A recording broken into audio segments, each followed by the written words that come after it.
Call to order the Historic Preservation Board for Wednesday, May 3rd, 23.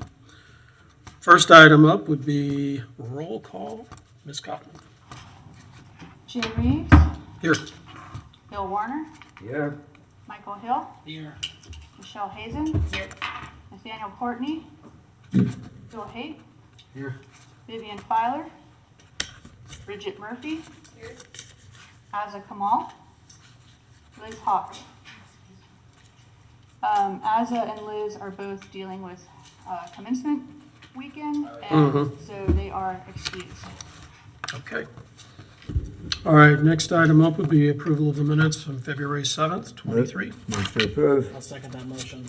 All those in favor of approval? Aye. Aye. Opposed? Okay. Carries. Next item up would be public comment. Would you like to narrate? Sure, thank you. It is May, and that's National Historic Preservation Month. So we're very excited and actually kind of fortunate that we had no public hearings for May. So nobody's going to be mad at us. But instead, we decided to fill the agenda with some presentations.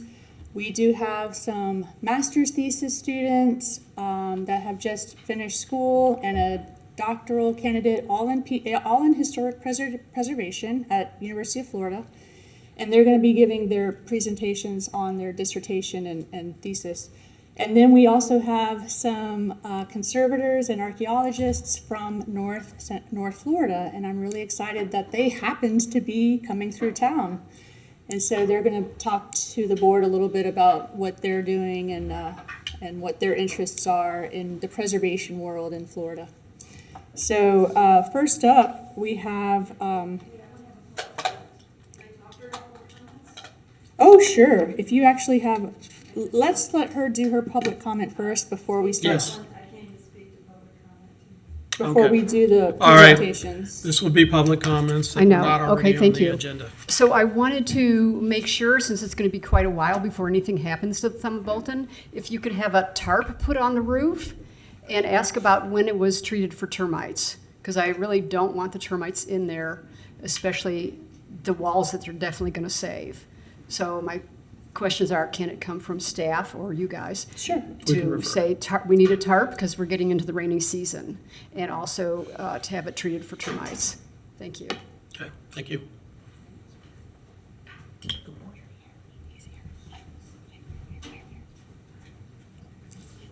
Hello, my name is Betsy Maloney Hurst, and I know some of you, and I want to thank you all, and I presume you chose to be on the historic board or historic director because you're interested in historic preservation. So I'm coming, I have mainly questions, and I decided this was the best way to get them answered. I've asked lots of people, but I'm not really getting them, and I'm hoping you're the ones who will have the most knowledge. First of all, I was having trouble getting the minutes for the December 6th meeting. I listened to the whole entire meeting, so I heard it again last night, but are the minutes available from that, the printed minutes? Does anybody know, housekeeping item? They're online, and I can send them to you if you just Thank you. My send me- son, who's usually much savvier at this, was having trouble, so that's why I brought that up. I'm curious, what was done to preserve the Thelma Bolton Recreation Center in the first place when they discovered the issues? I know the city's not been great, and I know this from personal experience with inspecting and maintenance, but maybe that's going to be my first question, if you all know what was done once they discovered maybe something wrong with the rafters and things. I have a lot of nice photographs of the building back from 2019 and also recently when I've walked around it, and I never saw any tarp on the roof, and I see that it still has its original from maybe 2000, whichever, asphalt shingles. So I'm curious what was done to preserve it. And I know there was an appropriation in 2019, and you all can correct me because I don't want to be saying incorrect things to people. So that's why I'm coming to you all to get my facts right. I know 2020 rolled around, and I know that that work might have been put on hold, if there'd been a deadline to start the renovation. The building actually looked much nicer in 2019 when I performed there March 24th at a concert with Ensemble, the Star Theater, the Caring and Sharing, and the room was packed. And the foyer looked nicer, the bathrooms looked nicer than when it was 20 years old. And I grew up going to ballroom dancing, teen time, and all those things. So I saw the building, and actually I was pleased with what I saw. So my other question, I guess, were there actually termites discovered, wood destroying organisms? Was that documented from some of those architecture, from those reports? And has the building ever flooded, the annex, either building?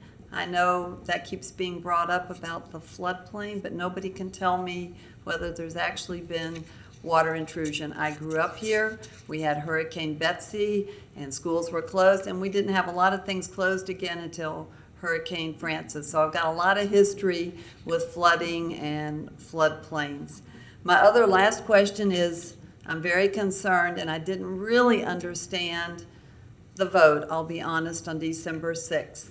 I thought that more was being preserved with your vote, and I appreciate Mike Hill and coming and speaking to the city commission. I don't understand, with our construction, we have added addition onto our house, how you can leave 2 walls and have them stay, because our experience, they tore it all the way back down to the concrete blocks just to build the new roof, and I didn't expect it. And I didn't hear any protection, and please correct me if I'm wrong, for that beautiful wood floor. A lot of people besides me have addressed that floor, and I'm concerned with what's passed, and I've been involved with enough issues since 1999 that I know if the language is not pinned down, that it doesn't necessarily happen. So hopefully you all can answer some of those questions, since I think you have a lot of expertise up there.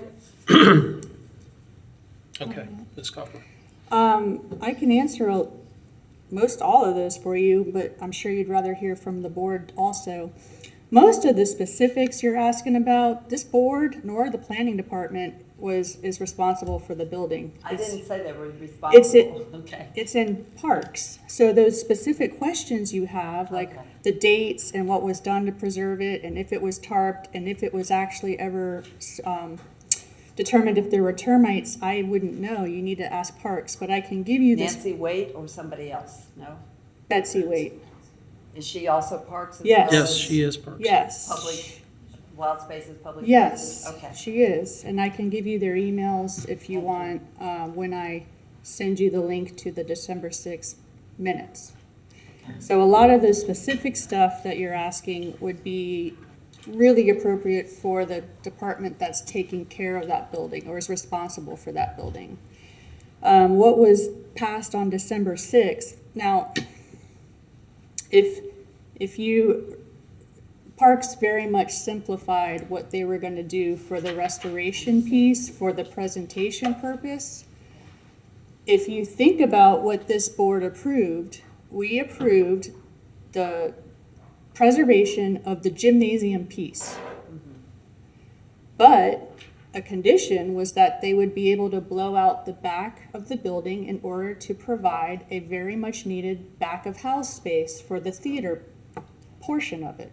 There's no dressing rooms, there's no space for props, there's nothing. And the goal is to make it a more usable, like real theater. In order to do that, you need back of house facilities. So that's technically the back wall. That's one wall that's going to be pushed I out. heard that when I listened again last night. That's going to be pushed out further. The board also approved a condition where they could take off the old wing and put a new wing on that would be a little bit bigger and be able to allow parks to do a little bit more of what they wanted to do programming wise and providing more spaces for local community groups, dance groups, and that sort of thing. That is essentially a second wall that's going to be compromised in some way because you're taking off an existing wing that's attached to the gymnasium. So that's 2 walls that are, even though we're saying preserve the gymnasium, 2 walls are going to be impacted. 2 walls are going to be preserved exactly as they are. But what was not said at the commission meeting, and I think is lost among all the conversation, is those actual plans have not been drawn up yet. Now that they have direction, they're going to be drawn up, and all of that has to come back to the preservation board. The Thelma Bolton plans are going to be coming back here at least twice, maybe more. And this board is always going to be making sure that things that are key architectural components to the gymnasium, the wood floor, the historic windows, the look of the brick and the architecture on the outside, and the design of the new wing is all going to have to be compatible with the old structure, per the Secretary of the Interior standards, the way Michael brought up. So it is going to have to come back here. You were seeing a very simplified version of what the Preservation Board approved as presented by Parks. I had nothing to do with creating or preparing that presentation. As you saw, I was not even a part of the presentation until I was asked to come up and just say what I thought as the preservation officer. So hopefully that explains some of your questions, and I welcome. I was sad I didn't see any backup materials for that meeting. I didn't see your report. It was part of the backup. Was it there? Absolutely. Okay, well, if I don't see it, and I've been really involved since 1999, I'm just telling you there are other people who are going to have some of those same issues, whether that's my fault or not for seeing it. So that's what I'm sad, because I'm going back to the history when the courthouse was torn down and we lost the core of our historic area downtown. That was very important. And if it hadn't been for a group of women and others, after the demolition order was granted for the Thomas Center, it was saved. And it was in horrendous shape after Santa Fe had been using it. I was in it with the spring pilgrimage, with the posters and the holes and everything, and getting it ready. So you're right, I'm sad, because I would have preferred that the building could have been reopened for the 450 we heard, and then the money later to restore it. So you're right, I was very sad as somebody who cares about preservation, who travels and goes to beautiful places that have been saved. They start with a core and then they work from there. So you're right, I feel a sadness, and so that's what a part of this is. But I will go, as you said, to Betsy, wait and make sure, because I don't like to say things to anyone if I don't have my facts correct. But I thought maybe some of you all with your professional background maybe had looked at these trusses and had been in the building. Those of you who are architects and work on restoring. We have been in the building. We have looked at that, and I could talk to you, but I don't know, should I be taking board time to get into this right So now? maybe later you'd be Yes, willing to I talk can to talk me? to you later. Okay. About the conditions, but like I had told other people, Okay. what they were oversimplifying it to is not necessarily what we approved. But it all has to come back to us. Okay, because it certainly sounded different, what I heard. Well, it was an oversimplification, and I was having the same reaction you were, so. Thank you.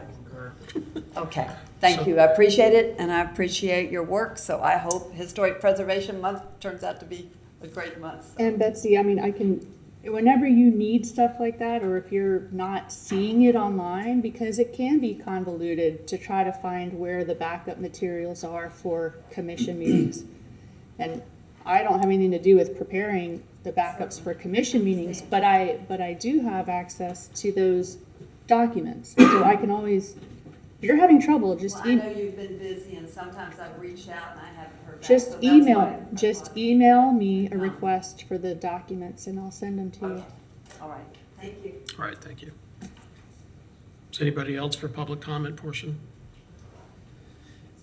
Hi, this is Matthew Hurston. Again, I understand that the Thelma Bolton Center is not on your agenda tonight, but should it come back before you all for any reason, I'll ask you all to try to save as much of the existing building as possible and possibly go with something closer to that fourth option that does less to the building but takes care of the imminent problems. Thank you. All right, thank you. What Okay. was his name? Hmm? What was his name? Matthew Hurston. Okay, anybody else? Okay, we're ready to move to our scheduled presentations. Okay. So our first presentation is a recent master's degree in historic preservation. She got it recently, and her name is Ray Shropshire. And she is going to be talking to you about something that we talk about a lot on this board, and that is chert as a building material. So she did an amazing job, not only just in Gainesville, but around the county, and kind of taking inventory and surveying and analyzing all the types of buildings that were using chert, and very excited she's here. Okay, so I guess I'll get into it. Hi, everybody. I'm Ray Shropshire, and I'm here to sort of give y'all a rundown of my thesis, chert construction in Gainesville, Florida. I've been working on this for like 2 years now, so I'm pretty excited to share the result with you guys. And I hope you guys sort of learned something new about Gainesville. So let's get started. So, what is chert? Chert, also called flint and fieldstone, is a local material here in Alachua County, which is found in quarries and as fieldstone. It's used in local vernacular architecture and is primarily concentrated within Gainesville and its historic districts. Like in the photographs here, it's typically paired with red brick in a rubble construction fashion and is typically included in period revival architecture.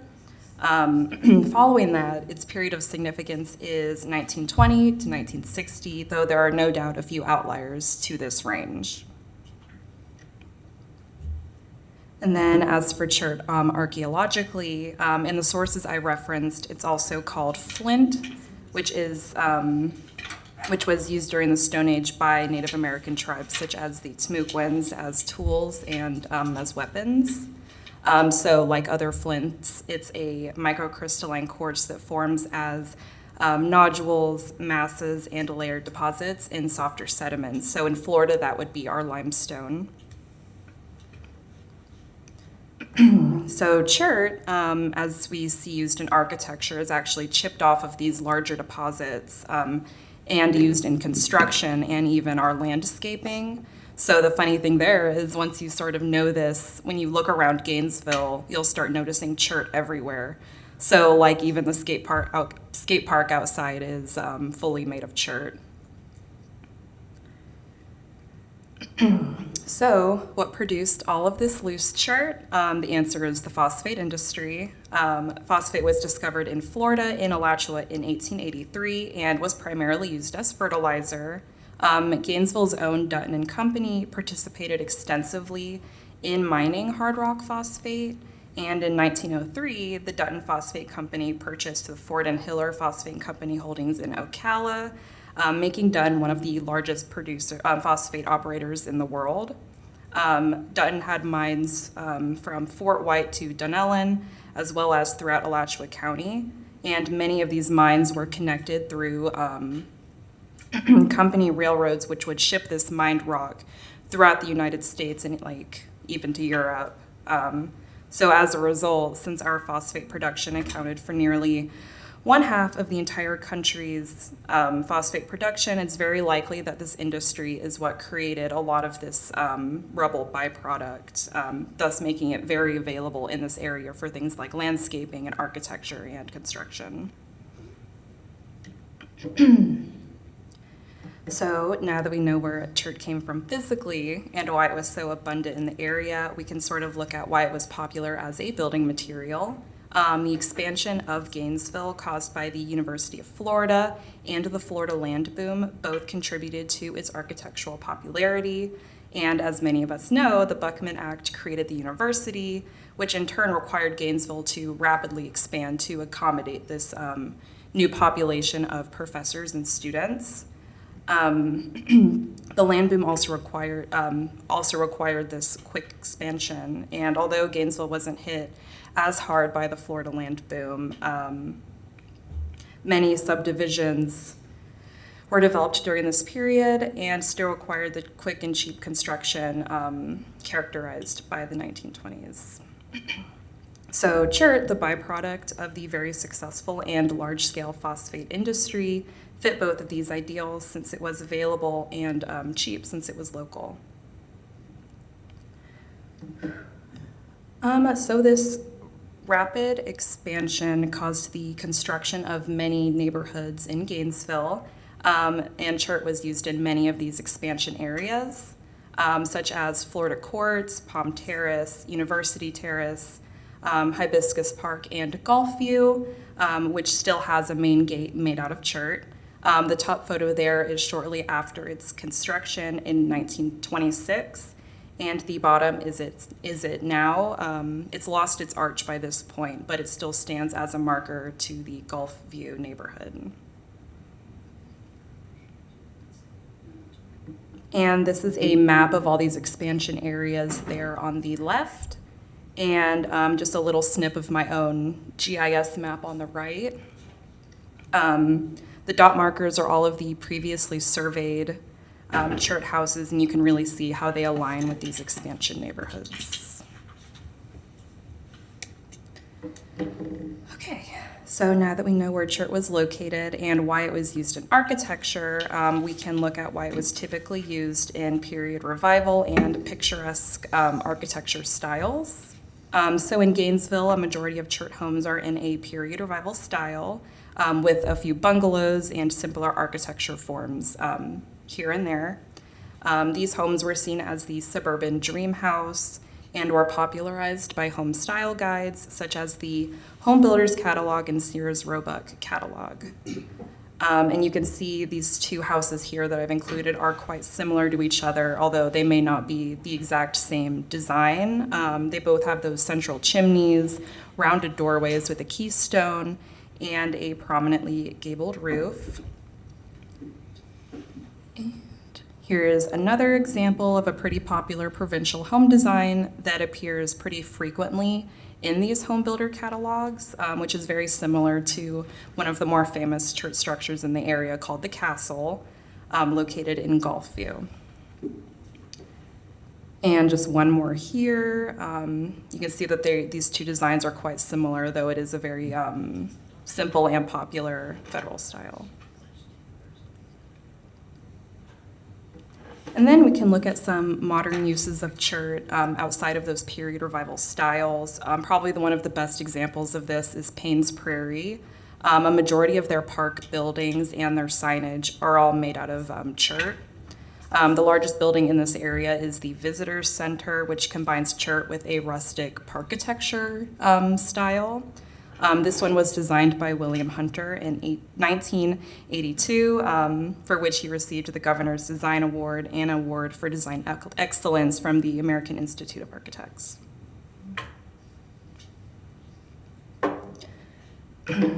Other notable chert structures include Trimark's own developments in College Park. Many of the chert houses near the university, and especially in College Park, are currently owned by Trimark and rented out to students. So quite a few of their modern developments also incorporate chert and red brick, such as Stratford Court, which I've pictured here. And during my meeting with Trimark for my thesis research, I actually learned that they did this to make their apartments compatible with the houses on the lots that they had purchased in 2004, because regulations didn't let them demolish them, so they had to make everything appropriate to blend in with this style. And you'll actually notice that many historic houses in this neighborhood are surrounded by larger apartments with chert elements. And there's just one example there of a chert house with one of their developments surrounding it. And probably one of the best examples of what they do is they've taken this historic chert building and surrounded it with a similarly designed apartment building. And then our final stop on our chert tour, we have some very modern houses in a new development called The Cottages at Millhopper Forest. These houses combine the typical characteristics of chert houses, such as the red brick, with modern suburban architecture forms. I don't believe these accent walls are real chert rock. It's very likely that they're a veneer mimicking this style, but I think it's still worth mentioning since it's sort of bringing back that style that's seen in chert. Okay, and what's the current state of chert houses in Gainesville? While there are an estimated 303 chert houses in Gainesville alone during its period of significance, there now remains less than 100 within the city, and many are, like I said, are owned by Trimark and rented out to students. In 2008, there was an attempt to designate chert thematically when Dee Hendricks was the historic preservation officer, but according to Chris Berger, who was an intern working with her at the time, there just wasn't enough staff to designate this full project of surveying all these houses. I mean, during most of my research, it's pretty impossible to know how many of these there are and were, since so many are even located outside of Gainesville itself. So since 2008, historic buildings such as the Florida Motel, built in the 1940s, have been demolished for developments like the Comfort Suites and the Standard, which saw 2 historic church houses demolished for its construction on University Avenue. And so I'm really hoping that my thesis consolidating all of this history and my following presentations on the topic will sort of bring more attention to church and its irreplaceable part of our architectural history, so we can prevent more of these houses from being demolished for luxury development. And that's it.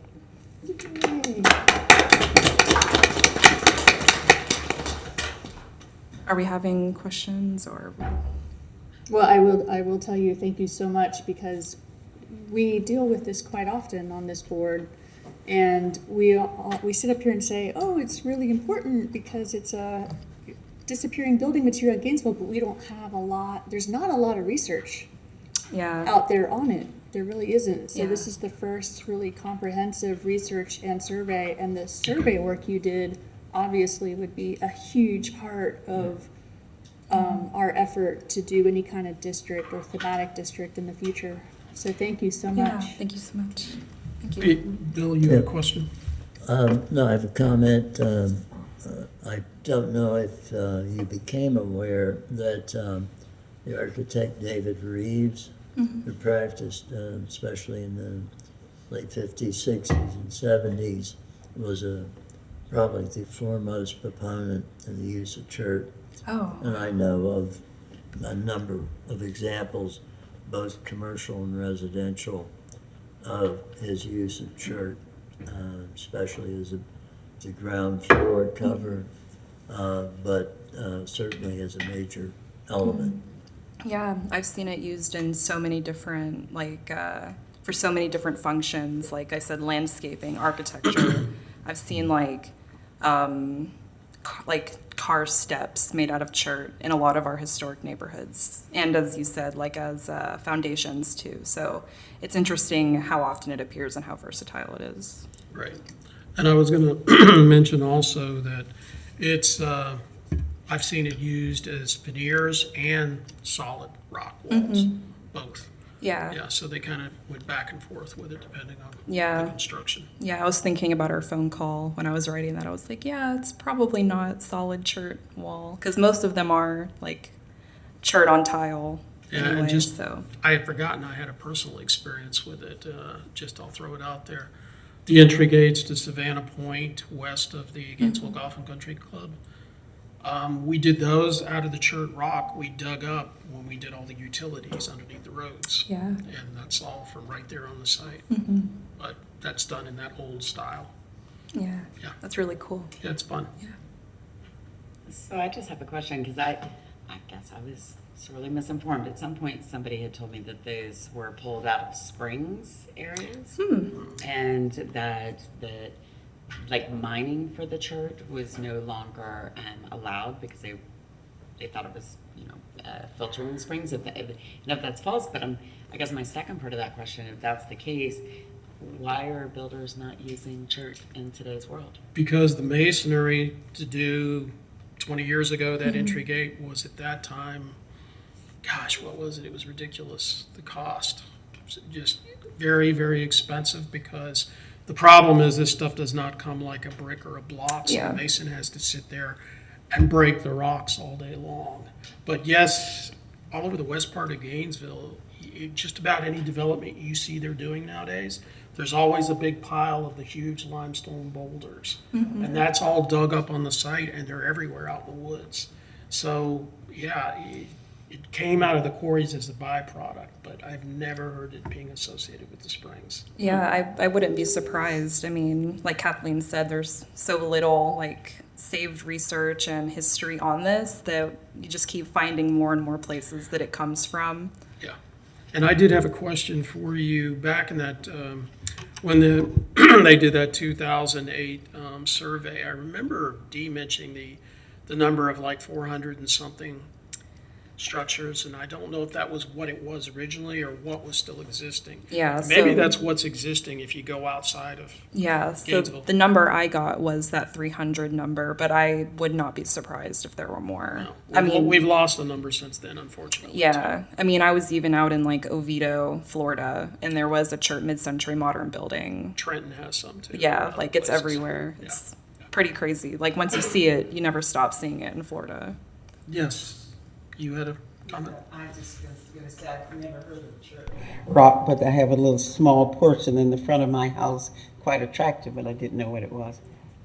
So there is some on the east side of town. Yeah, well now you know. Okay. All right. And of course, I can get you, if you want a copy of this presentation, we can certainly get it to you, but Ray has also graciously agreed to let you have a copy of her thesis, if that's of interest to you. I promise we my should- writing is better than my speaking skills, so You did great. the paper is, I'd say, pretty good. Great, great.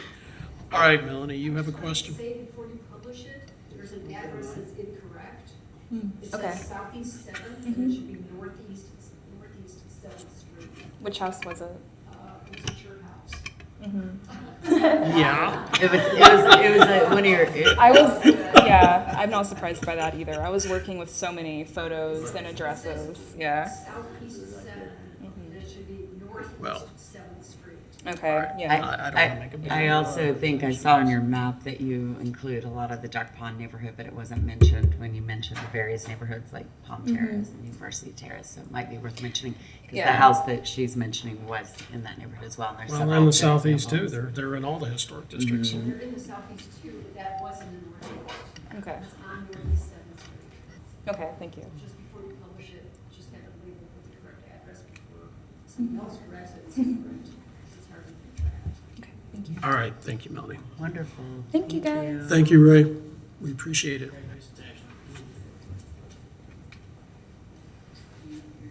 Okay. So our next presenter is another master's degree in historic preservation student, already graduated, Tyler Smith. And if you saw yesterday's paper with all the preservation stuff all on the front page, this is the young man that decided he wasn't going to let code enforcement tear down any more historic houses. So as Good luck. That's me. Thank you, everyone. So as part of that effort, he had a moving company pick one up and move it last Sunday. And so his presentation is just going to tell you a little bit more about that effort. Tyler Smith.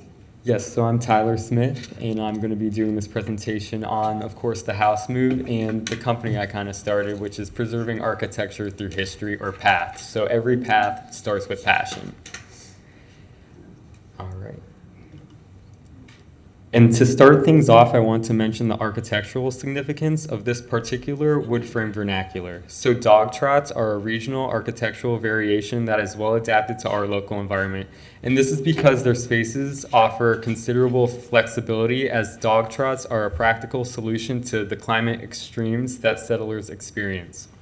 In the hot summers, the open passage allowed for a sitting or a working area that would capture cooling breezes and could provide a cool place for sleeping outdoors. During the winter, the interior was heated by a fireplace and the attic provided a snug sleeping space. So essentially, dog trot houses are one-story wood frame structures with a large hallway running through the center, and as the family grew, additions were added.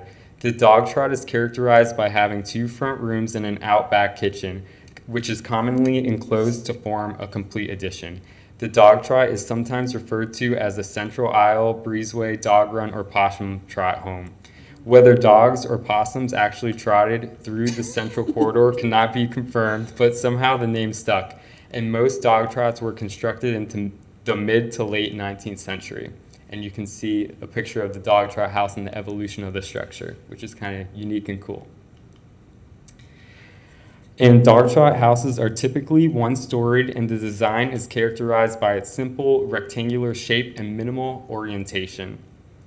Today, dog trot architecture has experienced a resurgence in popularity as people seek out sustainable, energy-efficient homes that pay homage to traditional Southern design.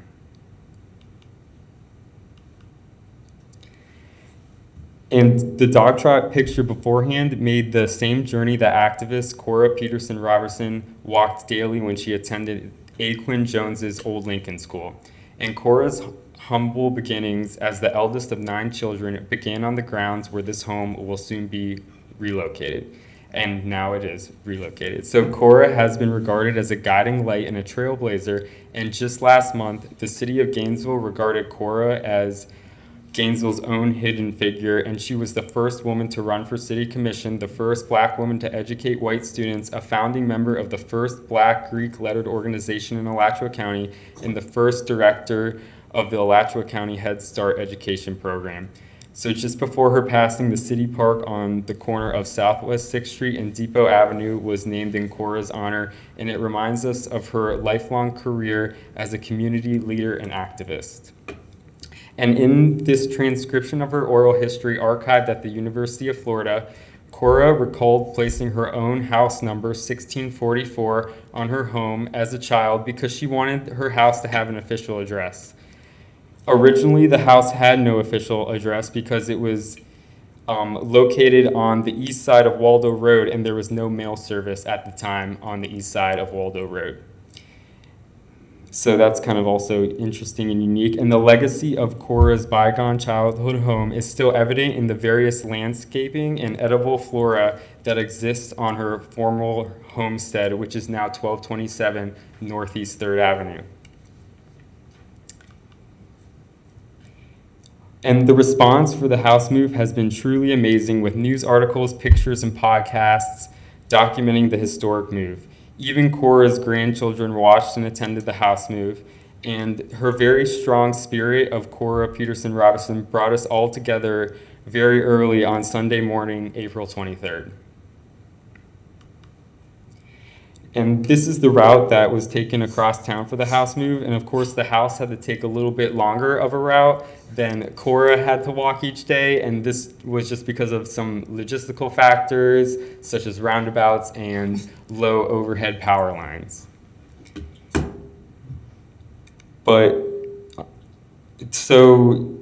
the journey was the same, which is really important to note, and remember that, you know, the house made practically the same journey as Cora, and it was almost like kind of like a happy funeral. So we had like a police escort and multiple police escorts and kind of like a trail of cars following the house all across town. So it was kind of definitely a unique sight to see, and you could see people kind of very surprised to see, you know, this house going through town, and they were taking pictures and stuff all along the way. So it was definitely a really cool experience, and I hope to do it again sometime, that's for sure.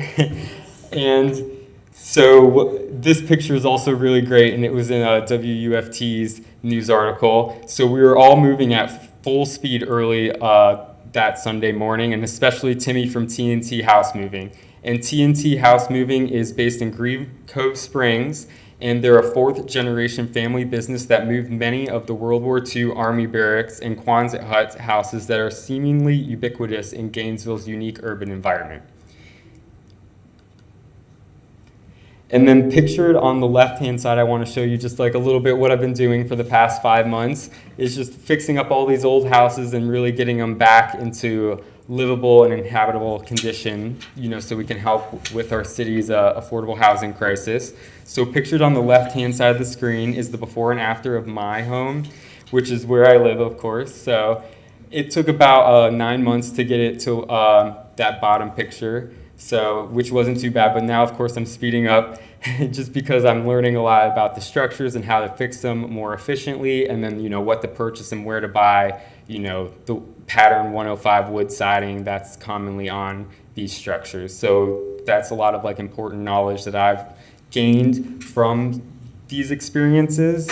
And so the middle picture is a house that I'm working on right now, and I've been over there multiple times, you know, painting and caulking, and we're definitely trying to get it, you know, into a livable condition, and just replacing the windows. You actually couldn't even see this house at all. It was so overgrown, the lot and the yard. It was almost like there wasn't even a house back there, and of course the house was listed as a tear down. And the last picture, the picture on the right-hand side, that's one that is currently rented out to a family, and it's, you know, providing affordable housing, but it was unfinished and it was vacant for multiple years. So old things can definitely be rehabbed and repurposed into, you know, something beautiful again, and something where people can have more memories and cherish as time continues to tick and move forward.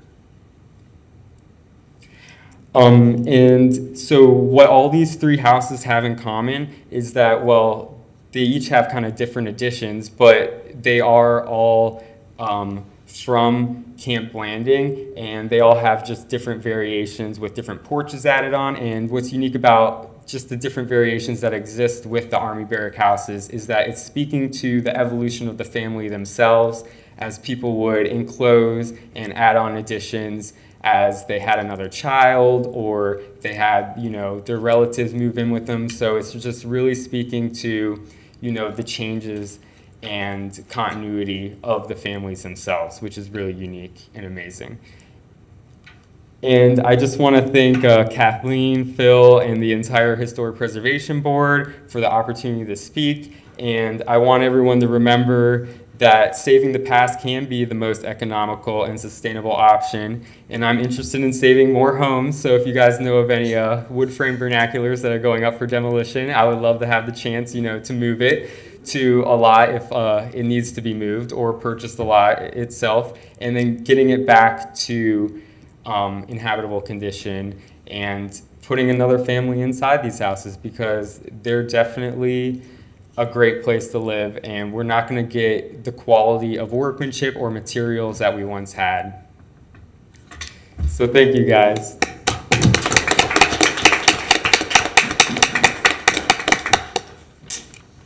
Does anybody have any questions? Go ahead. To be first. The house that was farther on this side was really a shotgun house.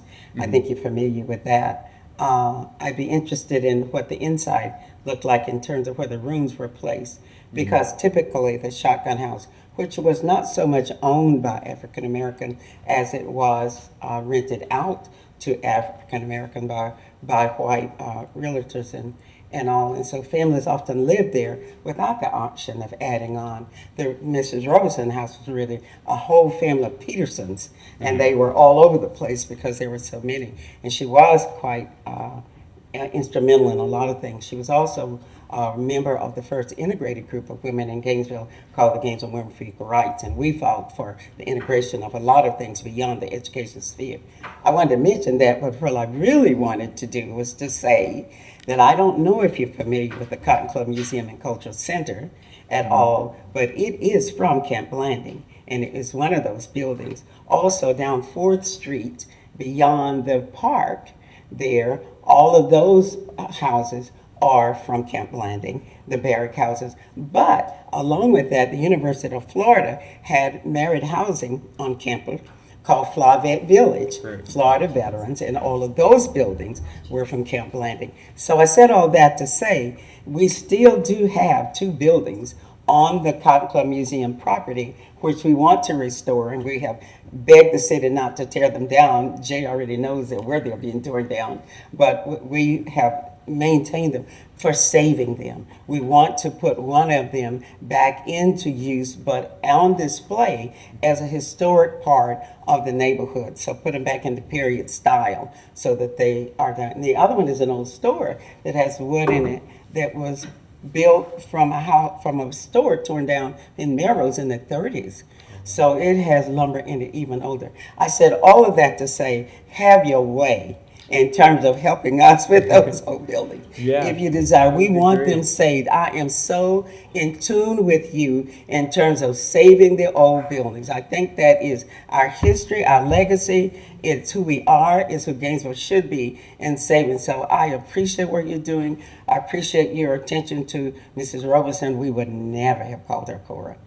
It's just not done. So I Okay, just want yes, to throw thank that you. out. And all right, Nathaniel down there, is that, yeah, right, so, okay. But I really do appreciate what you've done. I respect so it. much. I think you're a hard worker, and I think you have the right idea about preserving our history. So Thank you.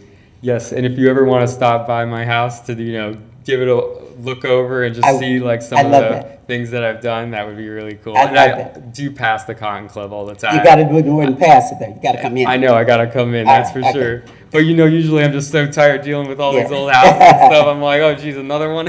Your excuse. But I'll be by for sure. All right. Anything else? Anybody else? All right, thank you very much, Tom. Thanks.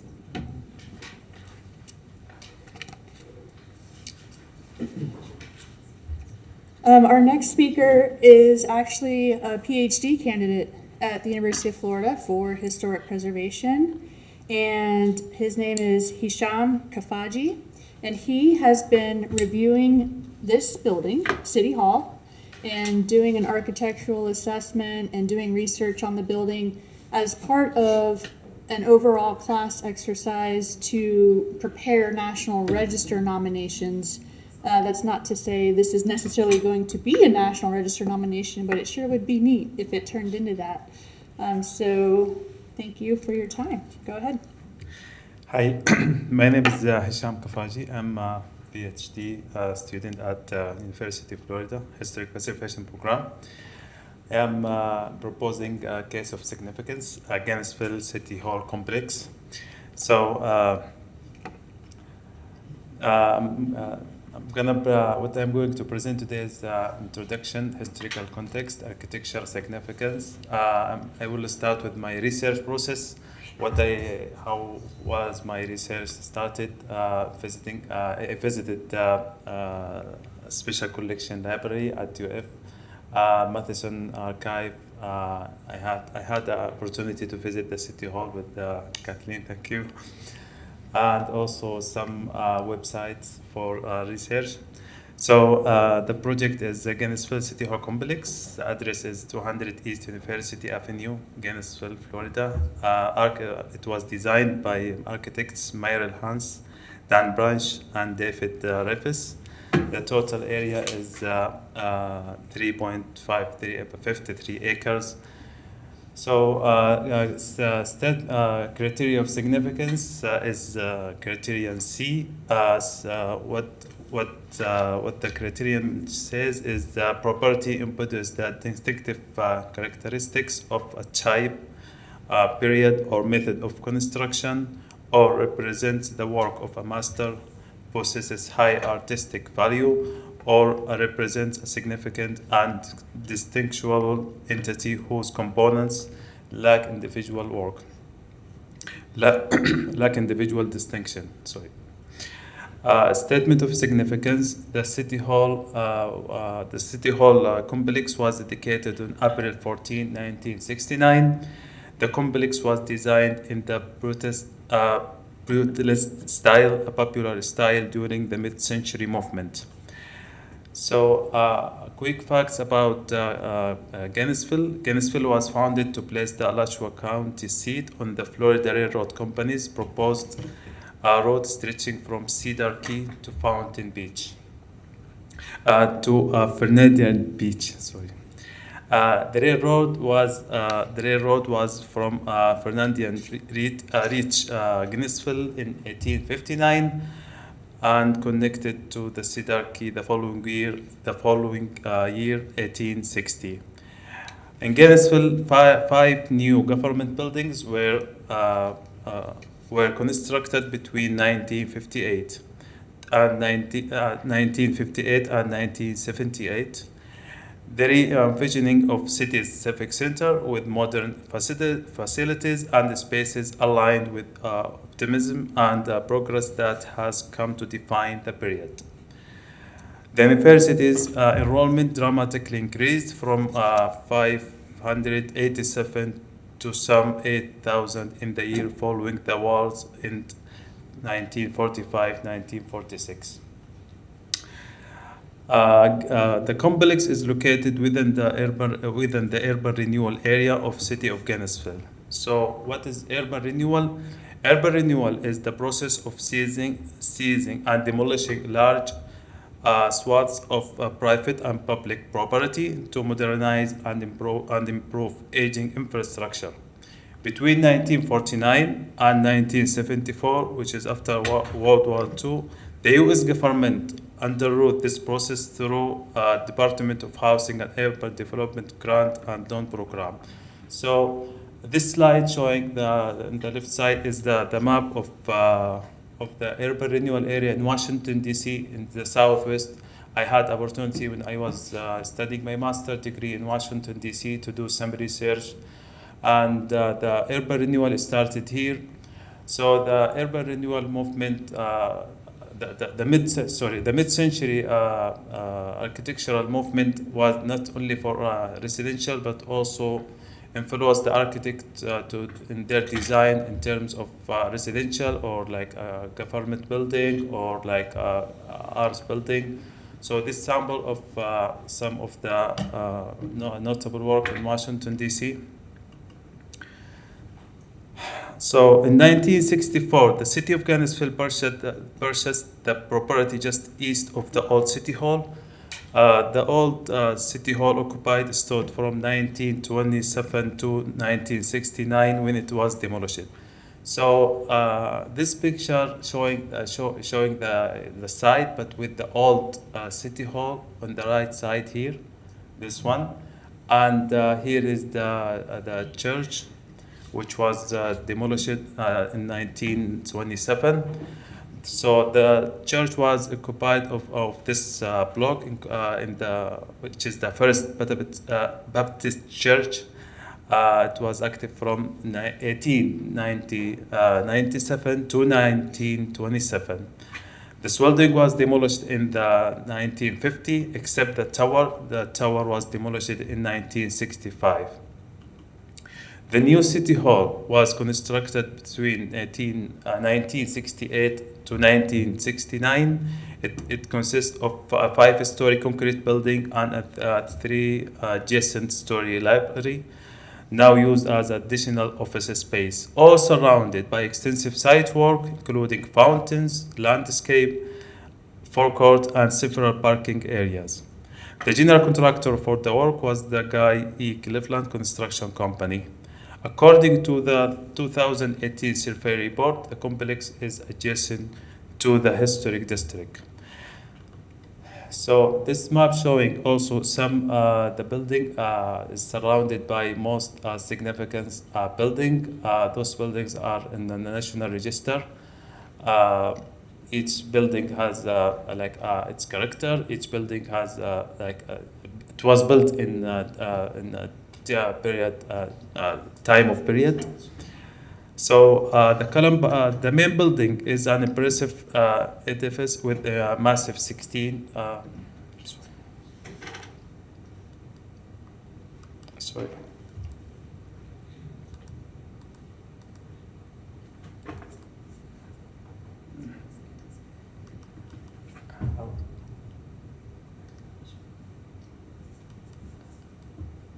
How to go the next?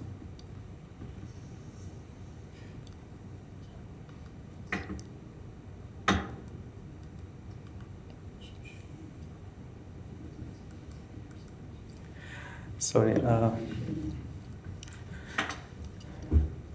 thank you. So this slide showing the first building, of the city hall. Postcard for the first and the second one, the third one. So I'm going to talk about the architecture. Here's the existing site complex. Number 1 is the main building. Number 2 is the old library. Number 3 is the Martin Luther King Memorial Garden.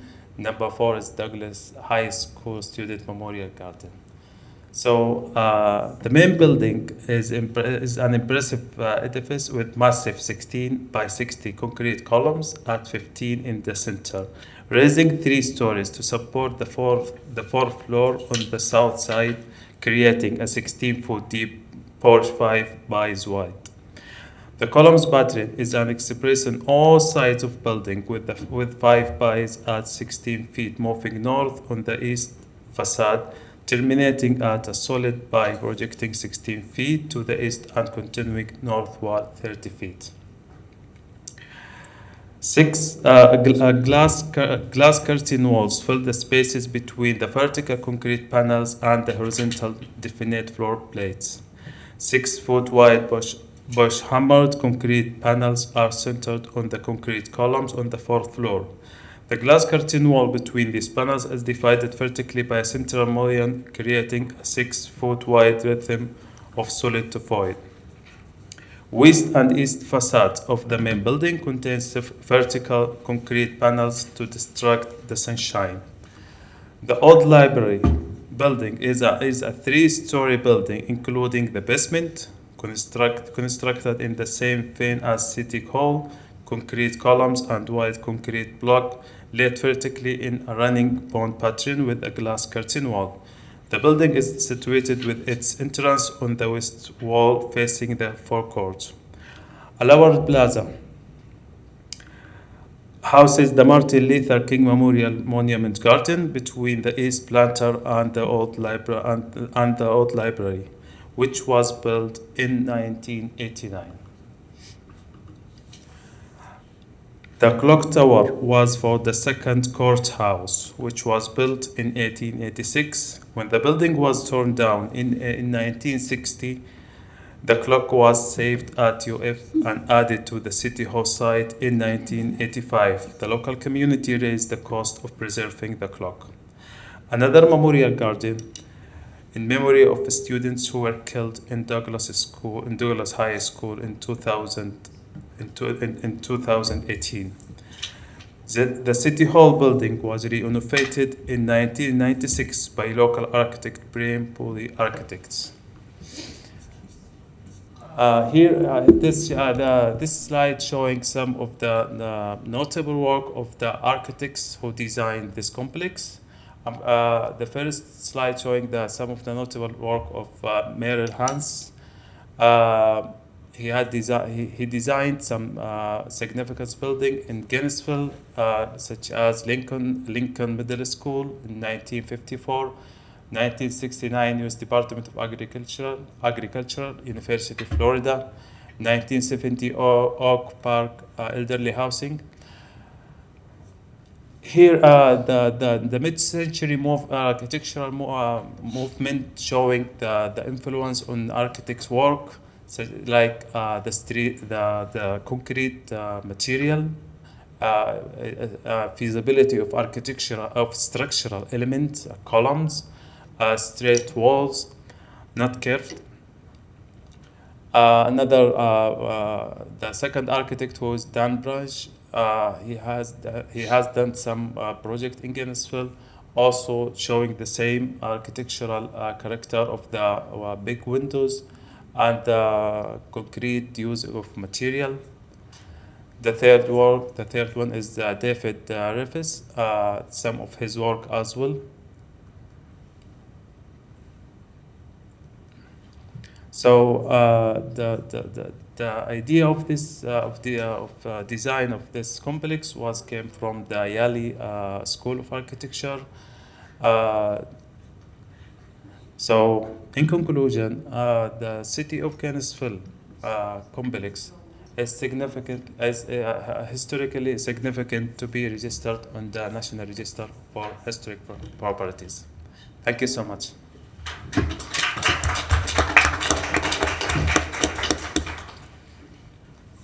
Okay, any questions?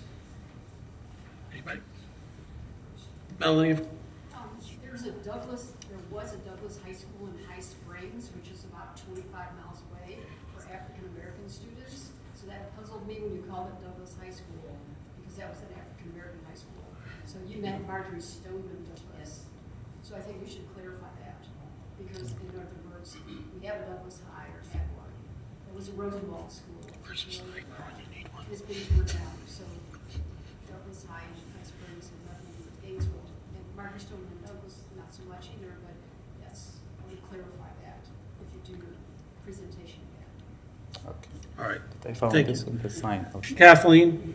Well, I just wanted to mention, I think the graphic that shows the different buildings from different decades you found somewhere, and it shows the Siegel building is 1920, and it is a building of the style of that decade. In fact, it wasn't completed until the New Deal. If you go inside the building, there's a plaque that took a while Oh, to yeah. give us that information. We're not picking up anything you're saying, because you're not. Because it took a long time. Just wanted to tell you. Okay. PhD. I think it was completed in 39. It's a very interesting presentation. I like, we get to see it again sometimes slowly. All right. If anybody else has got anything to say, they have to come to the mic. Okay. All right. Well, thank you. Thank you so much.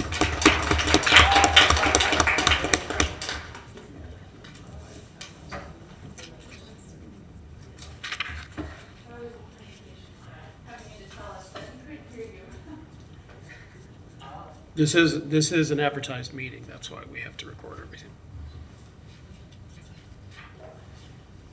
Okay.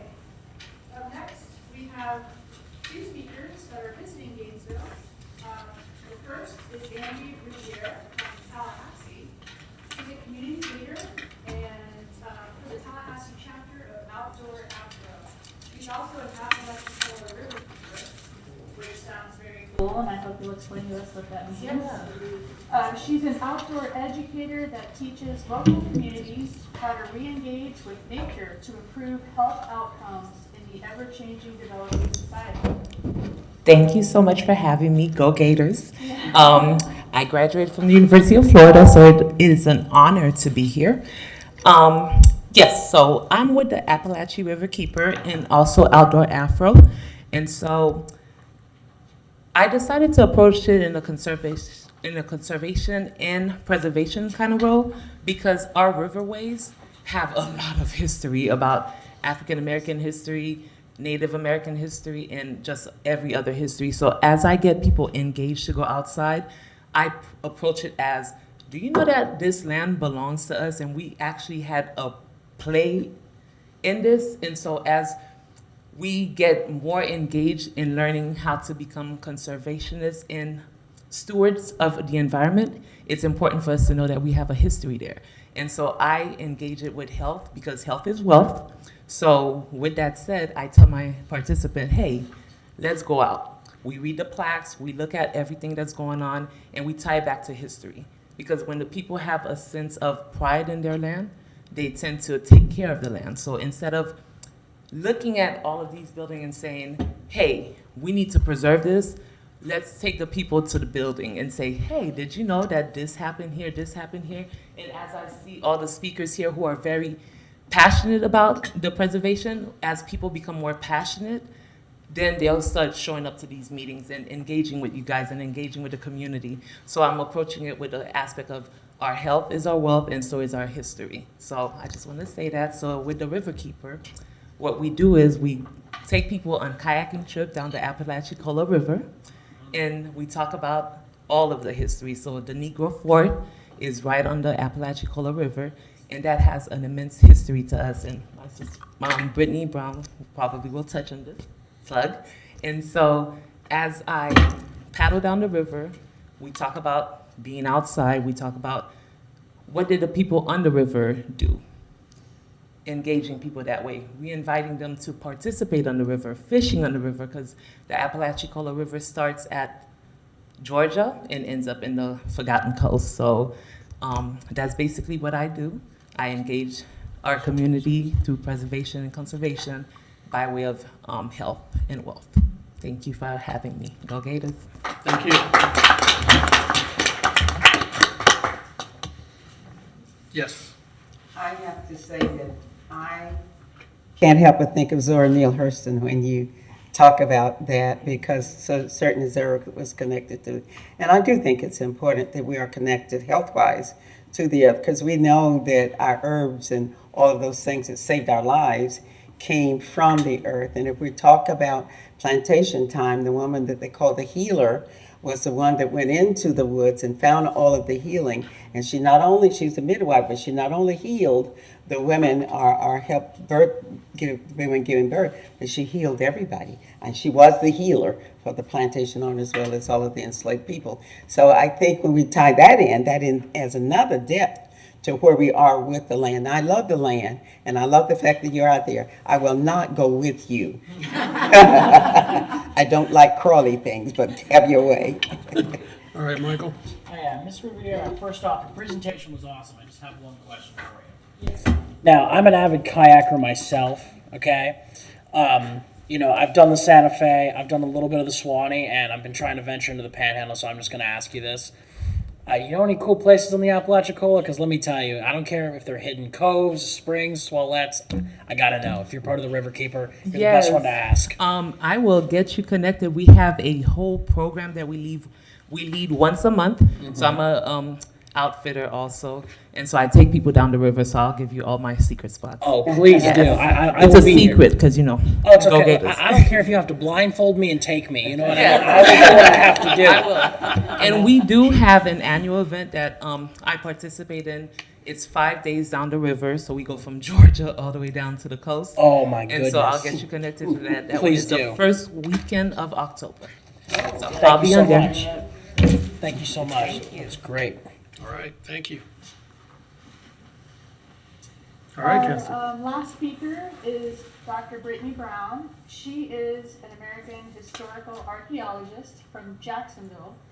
She earned her PhD from the College of William and Mary. Her regional areas of specialization include the African American Southeast and the British Caribbean. She's a member of the Smithsonian's Slave Wrecks Project research team, and her current research interests include mortuary practices among African Americans in Jacksonville and maritime archaeology. Thank you for being here. Thank you for having me, and thank you for inviting us. I just want to start with thanks. Thank you for everything that you do to preserve this history in the city, and to the newest generation of historic preservationists, and to everybody that's been involved in the community and advocating. That's been a really key central theme for my work. I'm from Florida, went to the University of Florida, and went on to focus my terrestrial archaeology also in Florida, specifically within the Gullah Geechee corridor. And so I'm interested in African American cemetery preservation, and so I'm really excited to see where those policies go in Florida as I continue my work and we continue to grow.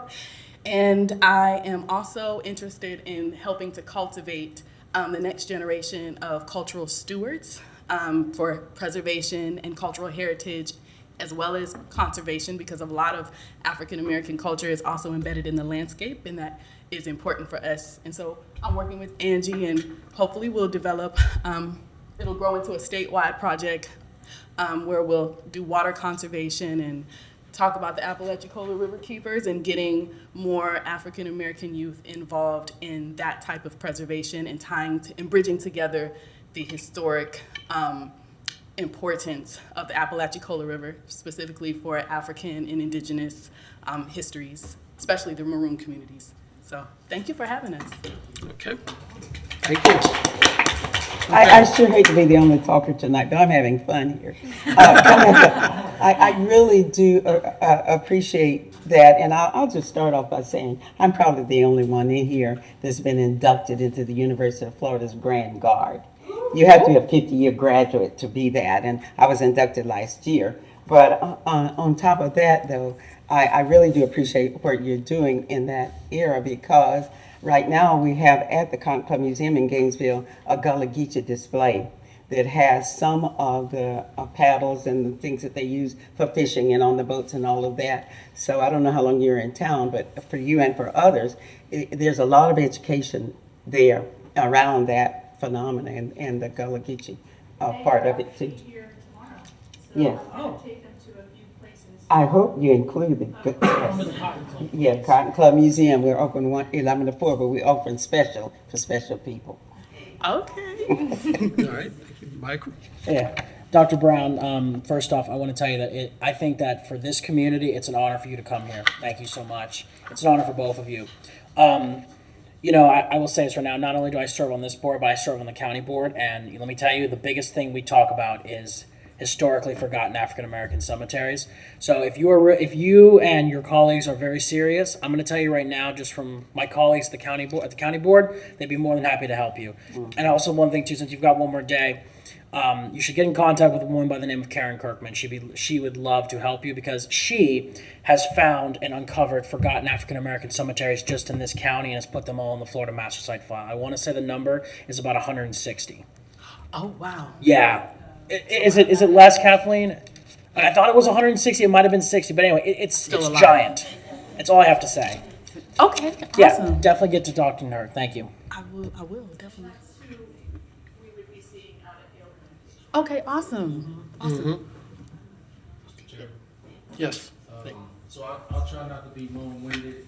My mind is really racing because for me, there's so many connections that I'm making between all of the presentations. So Ray, I just wanted to digress really quickly. Did you say that the Timucua people used chert or some form of chert? Is that correct, right?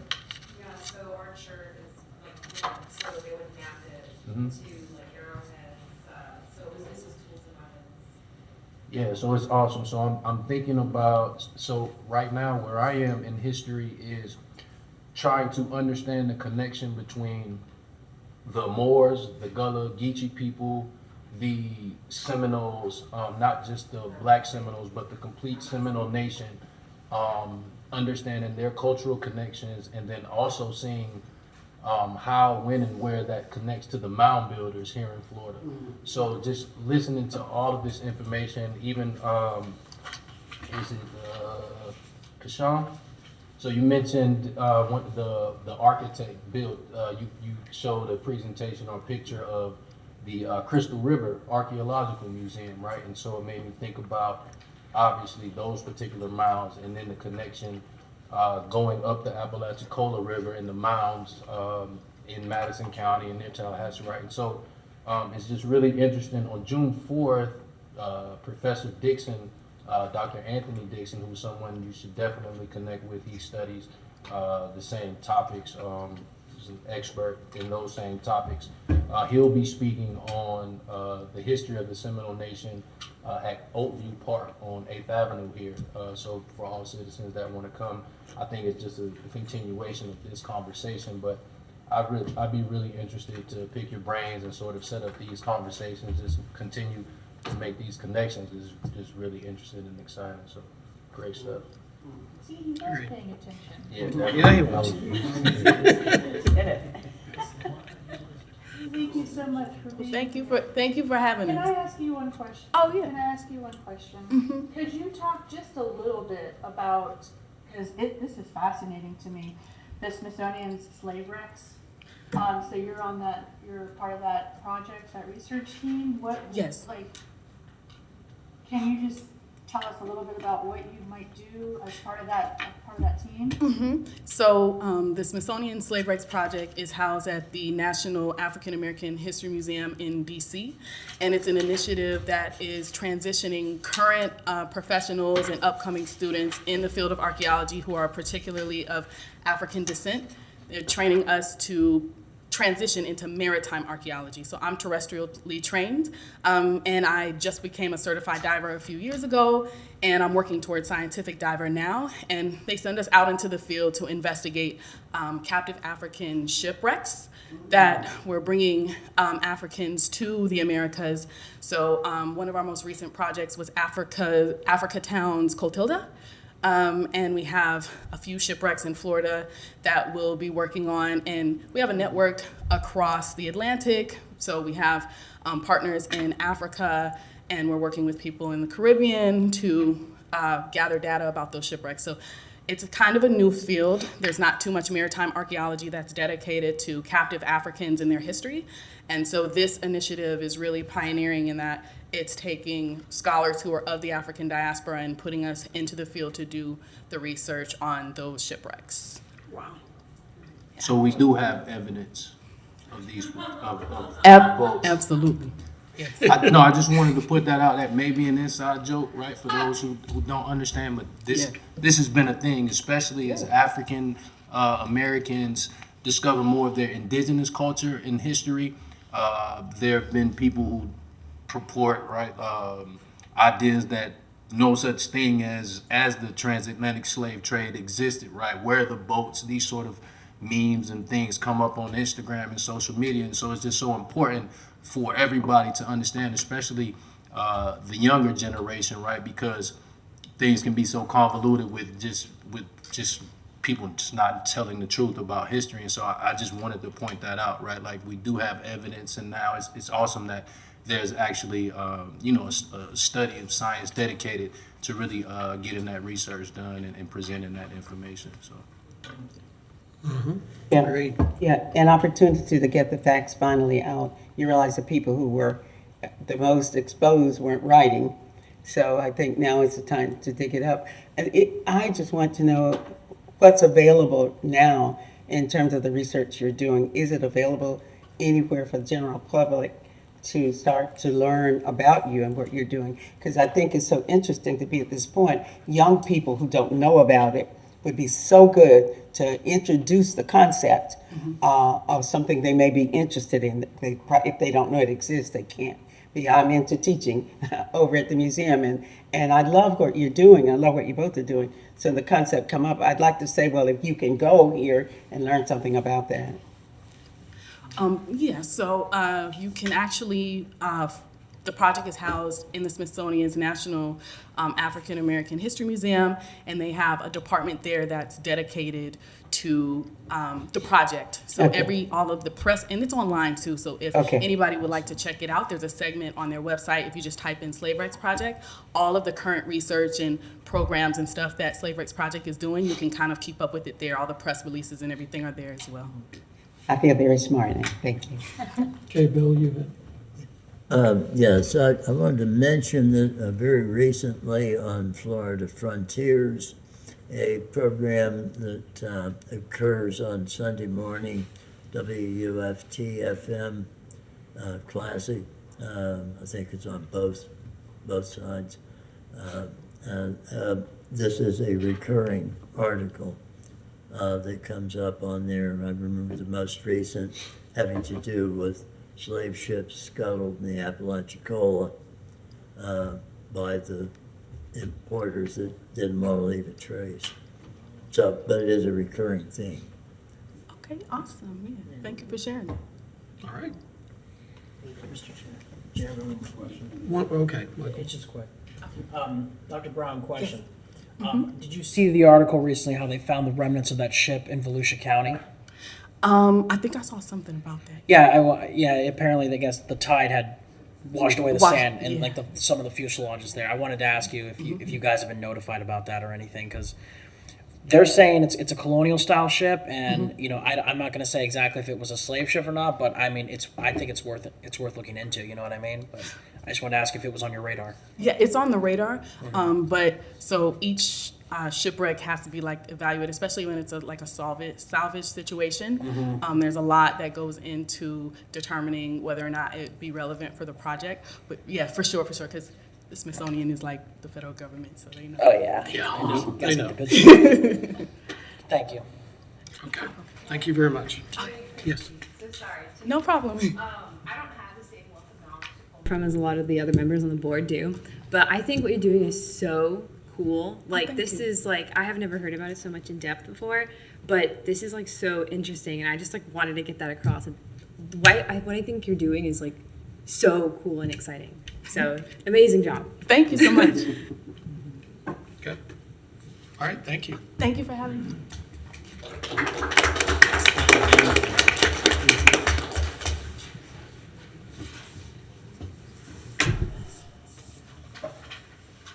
Okay, public hearing. None. Board business. Not often. You were provided a copy of our National Historic Preservation Month activities and exhibits. So last year, if you recall, we had featured Austin Historical's Historic Window Workshop that was held down in Micanopy. This year, for National Preservation Month, they are holding the same kind of workshop, but over in St. Augustine. So the city of St. Augustine has, helped sponsor that to make it free for attendees. And anybody listening to me in TV land, okay, if you are a homeowner with historic windows or wood windows, or if you're a contractor, or if you're anybody who's ever called me about what do I do with my old windows, I highly recommend you go to this workshop on Saturday, May 13th, because the people who are giving this workshop are by far one of the best historic window restoration companies in the state, possibly further. And it is just amazing to see them in action and to learn about the myths surrounded with keeping historic windows. And, most people are taught these days that they all have to be ripped out to put in energy efficient windows. Well, that's not the case. You can make old windows more energy efficient by doing things to them. So it's really incredible. And if it's a free workshop, these usually are very expensive workshops. So I encourage anybody to go to that. I'd also like to point out that on Thursday, May 18th, at the City Commission meeting, the proclamations are read right about 5:30, right after work. And they will be reading our proclamation declaring May National Historic Preservation Month in a collaboration between the City of Gainesville and the National Trust for Historic Preservation. I do expect that our Historic Preservation Awards will be held the night before at the Matheson Museum, but we're just waiting on confirmation with the caterer, and it's a whole thing. So I think it's the night before, but I'll definitely let you know for sure once we nail that down. Of course, we have the Cotton Club celebrating Florida Emancipation Day on May 20th, and the ongoing exhibits and activities happening at the Matheson Museum. So I hope everybody uses this month to kind of learn more about historic preservation in Gainesville and what it is we are trying to do in this city, and trying to just promote and educate people, really, because once you educate the people, it's not hard for them to become advocates. Very true. I just have to help Kathleen out a bit. She said Matheson Museum. What am I missing? I'm missing Nathaniel. So it's very important that when you talk about CCMCC, you can't just say the Cotton Club. You have to say the Cotton Club Museum at least. And Cultural Center. Yeah. You don't have to say cultural. Gotta say the museum. Gotta say museum. That club, though, very, very important. Remember that, Gainesville. Okay. And the surrounding areas. Okay. Okay. That conducts the board business. Any member comments? Yes. The subject of historic preservation maps. We went from 5 very well articulated maps on the city's series of maps available, and they went by the way to a very blurry, a very poor depiction of the historic district. That was replaced by a map that told you nothing about the historic districts. And the previous map that is just a very blurry view of the district has been put back. And I request of staff to communicate that it would be extremely desirable, either as a simple replacement or an alternative to restore the 5 maps that previously resided in that position. Okay. All right. That is already in process, by the way, Good. that request. Okay. Anybody else have anything to add? Second item. There is a bill before the House and Senate in regard to, at least initially, coastal properties, whether without regard to their historic significance, that allows developers to, without objection, to demo anything without regard to its historicity. That's in their current climate in Tallahassee. I would consider just the first step to basically gutting the authority of preservation boards all over the state if it gets in the way of developers. As it's written, it's very loose, allows local authorities to just simply authorize without review board consideration the demolition of any structure that they particularly care to.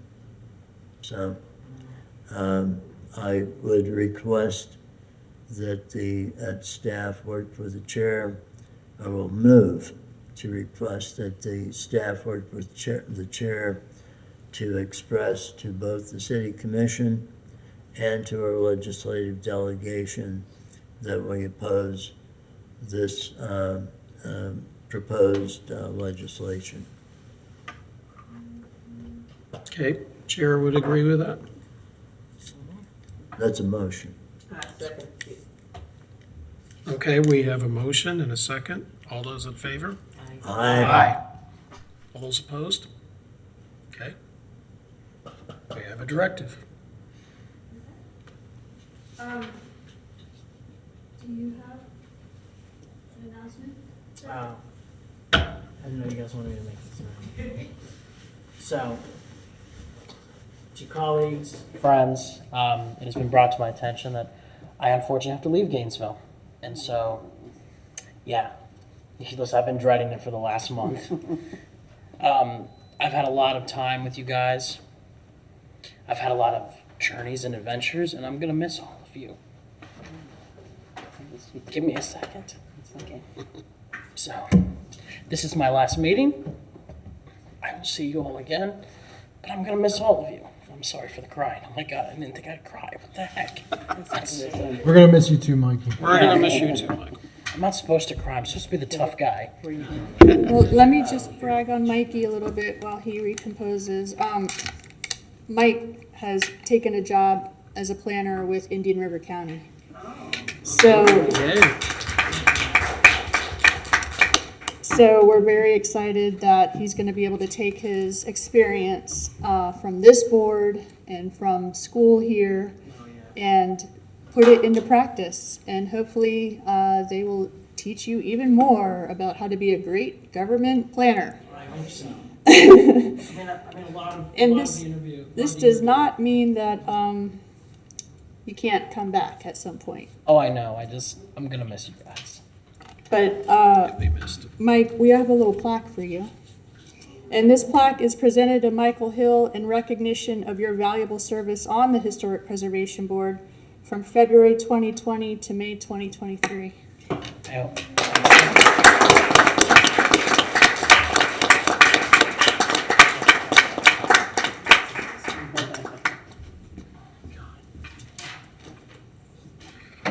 Thank you, guys.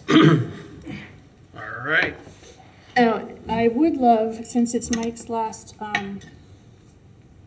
if as soon as the meeting is over, we want to take a picture of all the board with him. Okay. All right. Next meeting date, Tuesday, June 6th. That brings, pardon? My birthday, you can't meet that day. That's especially why we should meet that day. We'll get you cake. So I mean, they're taking you out, right? All right, that brings us to adjournment. Adjourn.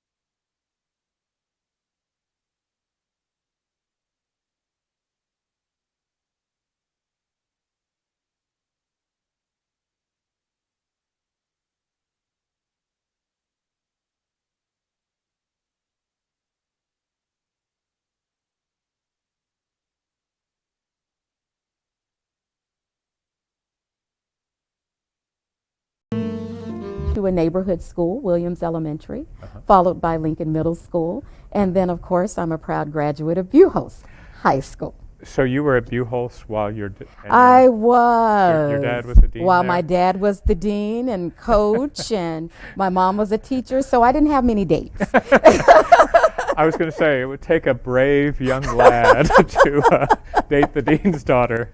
You know, hindsight is 20/20. When I run into friends and colleagues, classmates, they tell me, I wanted to date you, but I was afraid of your dad. Yeah. And then you went from there right to the University of Florida? I did. Right out of high school? Right out of high school. Yeah. And I like to lovingly say I was a fifth-year senior, and my parents said, okay, it's time to graduate. And so I graduated and was lucky enough to have a job with a newspaper straight out of college, thanks to the journalism school. Now, did that interest in journalism, did that come out of your earlier days, or? I think high school. High school? I always had a little bit of a gift for gab, and if you remember in the 80s, late 80s in particular, Oprah had arrived on the scene, and I was nicknamed Baby Oprah. So that kind of started it. But I always was a creative writer, speech and debate in high school. Kiwanis Club won a lot of their speech and debate tournaments locally and nationally, and so that began my love for journalism. And are your parents still here, still alive? Or? So my father is deceased, but my mother is still here, and I have here. a brother who is local as well. Yeah. Was your mom glad to have her daughter back? Oh, my mother is ecstatic. I'll yes, bet. Most definitely. Okay, and then so you went to UF.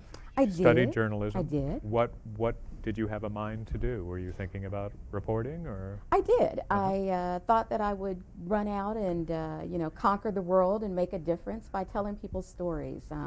Again, I always was interested in listening to an individual story. As a kid, the people and the places that always resonated with me had a story. And so going through the J School, I knew that the way that I felt I was